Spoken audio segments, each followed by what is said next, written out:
kids are at the top. Go on, Chuck. If we keep walking through this forest, we will find a cabin in the woods. Look, this strange little tunnel, literally about 10 foot long. There's another one here. I think the cabin's around here somewhere. Oh, look! Yeah. Look! Running down's a good idea, it is slippery.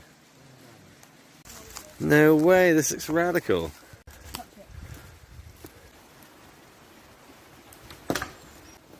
Charlie's prepping up the fire because we've got a frying pan today, so we're going to cook our burgers on. I was waiting for it. Is it caught on a branch? Can you wiggle it off the branch? Huh? The axe does the rest of the work for you. The idea, we use the grill found in the tent.